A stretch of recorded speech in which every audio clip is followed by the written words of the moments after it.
ನಾನು ಮುನಿ ಹುಡುಗ ಅರುಣ್ ಮಾತಾಡಿದ್ರಿ. ಬರ್ರಿ ಇವತ್ತು ನಮ್ಮ ಮಂಗಳವಾರಪೇಟೆ ಪೋತ್ನಿಸ್ಕಲ್ಲಿ ಒಳಗೆ ಎಷ್ಟು ಚಂದ ಆಪರೇಷನ್ ಸಿಂಧೂರ ಗಣಪತಿ ಎಷ್ಟು ಚಂದ ಮಾಡ್ಯಾರ. ಬರ್ರಿ ತೋರಿಸ್ತೇನೆ. ಅವತ್ತು ಆ ಪಾಕಿಸ್ತಾನದವ್ರು ಮಾಡಿದ ಘಟನೆಗೆ ಇವತ್ತು ನಮ್ಮ ಯುವಕ ಮಂಡಳದವರು ಎಷ್ಟು ಚಂದ ವರ್ಣನೆ ಮಾಡಿ ತೋರಿಸ್ಯಾರ ನೋಡಿ ಬರ್ರಿ.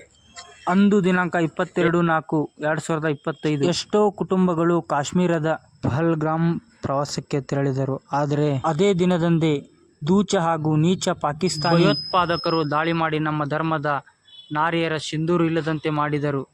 ಈ ಹಿಂಸೆಯನ್ನು ಪ್ರಧಾನಿ ಮೋದಿಗೆ ಹೇಳಬೇಕೆಂಬ ಉದ್ದೇಶದಿಂದಲೇ ಹಿಂದೂ ಧರ್ಮದ ಮಹಿಳೆಯರನ್ನು ಬದುಕಲು ಬಿಟ್ಟರು. ನಂತರ ಪಾಕಿಸ್ತಾನದಲ್ಲಿ ಜರುಗಿದ್ದು ನಮ್ಮ ಧರ್ಮದ ಹಬ್ಬ ದೀಪಾವಳಿ. ಅದುವೇ ನಮ್ಮ ಭಾರತೀಯ ನಾರಿಯರ ಸಿಂಧೂರು ಅಳಿಸಿದವರ ಸಂಹಾರ.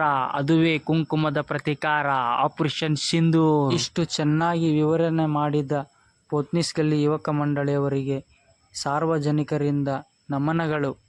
ಕಳೆದುಕೊಂಡ ರಾಮ ಮಂದಿರ ಮರಳಿ ಪಡೆಯಲು 500 ವರ್ಷ ಕಾಯಬೇಕಾಯಿತು. ಕಳೆದುಕೊಳ್ಳುವ ಮುನ್ನ ರಕ್ಷಿಸುವ ಜವಾಬ್ದಾರಿ ನಮ್ಮೆಲ್ಲರ ಮೇಲಿದೆ.